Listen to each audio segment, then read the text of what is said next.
안녕하세요. 예피입니다. federalist.com에서는 나토의 우크라이나 전쟁 개입은 핵전쟁으로 번질 수 있다고 말했습니다. 이런 일이 어떻게 가능한지를 시뮬레이션으로 설명하고 있습니다. 원문은 링크로 걸어두었습니다. 페더럴리스트가 기재한 이 시뮬레이션은 2019년 말에 미국의 고위급 국가 수장들이 모여서 나토와 러시아 전쟁에 대해서 실험을 했습니다. 10억 명이 이 전쟁에서 사망한 것으로 추정했습니다. 도대체 어떤 상황이었길래 10억 명이나 사망을 했을까요? 우크라이나 전쟁에서 나토는 러시아에 비해 막대한 장점을 가지고 있어서 푸틴은 전쟁에서 패배하게 되었습니다. 그 이유는 나토가 여러 나라의 연합 세력이기 때문에 러시아와 나토의 전쟁은 일대 다의 싸움일 수밖에 없었습니다. 사실상 우크라이나가 나토에 대한 대리 전쟁을 치러주고 있다고 볼 수 있습니다.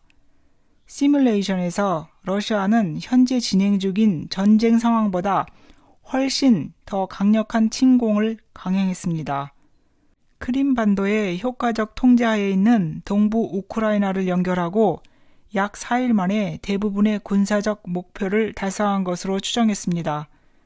그러나 우크라이나군이 포기하지 않고 반격을 강행하여 러시아 측의 100대 이상의 탱크와 2,500명 이상의 군인을 사망시키게 합니다.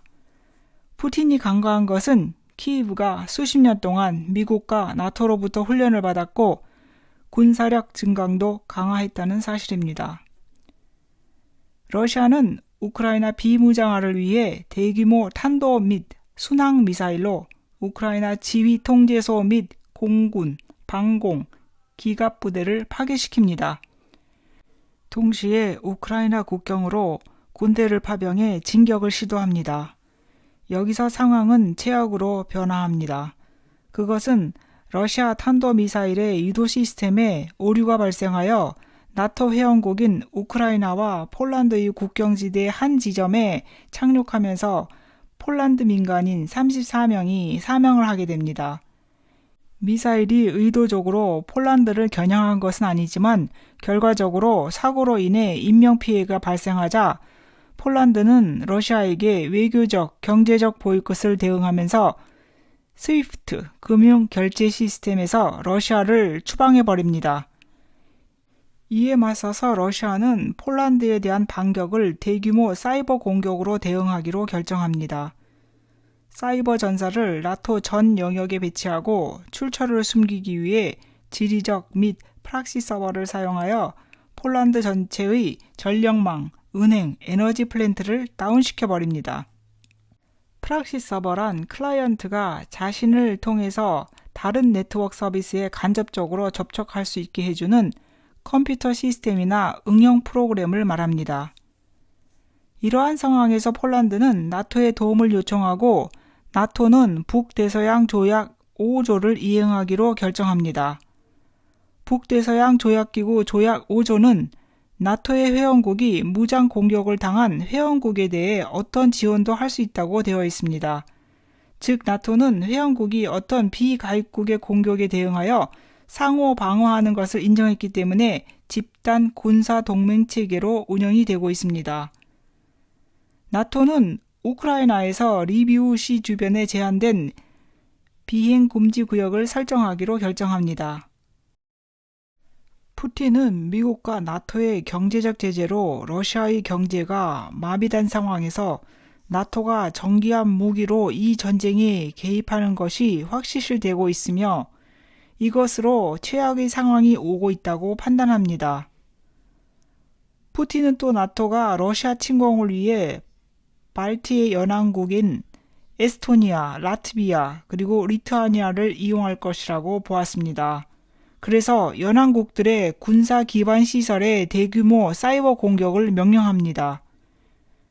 또 미사일과 군대의 이동 정황에서 나토의 개입이 임박했음을 감지하고 전술 핵무기를 통해 선제 타격을 입히기로 결정합니다. 타격 목표물은 유럽 도시로 결정을 합니다. 이에 나토가 반격을 가하자 그 결과로 10억 명의 사상자를 발생시킵니다. 나토는 시뮬레이션에서 실험한 러시아에 대한 제재 항목들을 현재 진행 중인 우크라이나 전쟁에서 실제로 사용했습니다.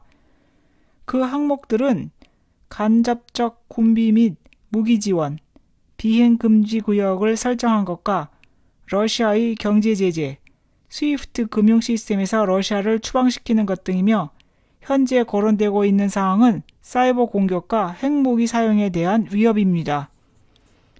그럼 전쟁이 발발하기 3년 전에 왜 시뮬레이션이라는 모의 실험을 했을까요? 보통 시뮬레이션을 하는 이유는 모의 실험 모델링을 통해 실제 문제를 안전하고 효율적으로 해결하기 위해서입니다.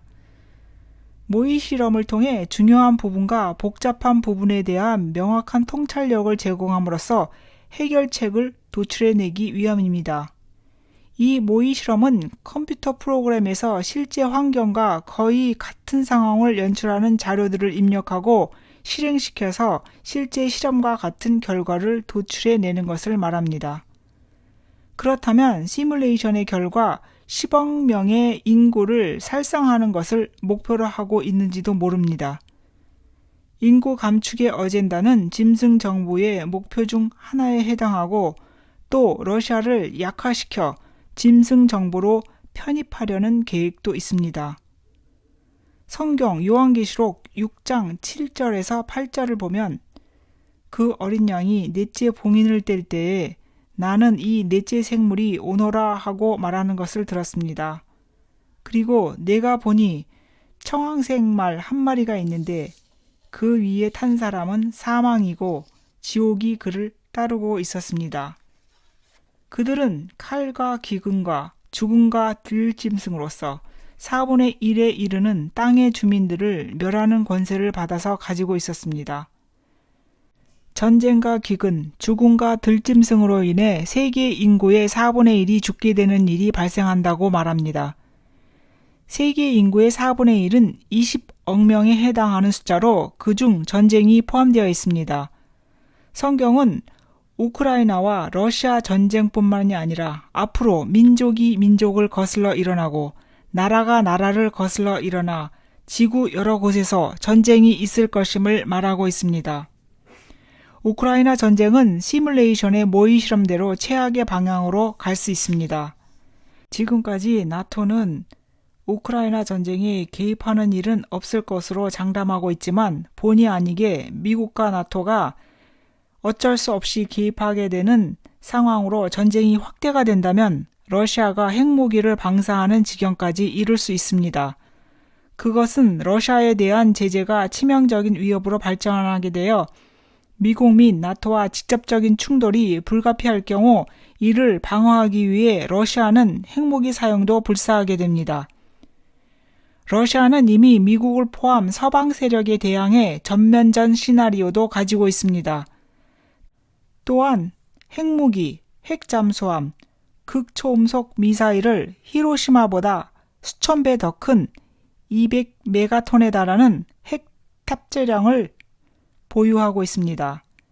핵 공격을 러시아가 시작하지 않는다면 서방 측에서 위장 전술을 쓰면서 핵을 미국 도시나 나토 회원국 도시로 터뜨리고 러시아가 한 것처럼 꾸밀 수도 있습니다.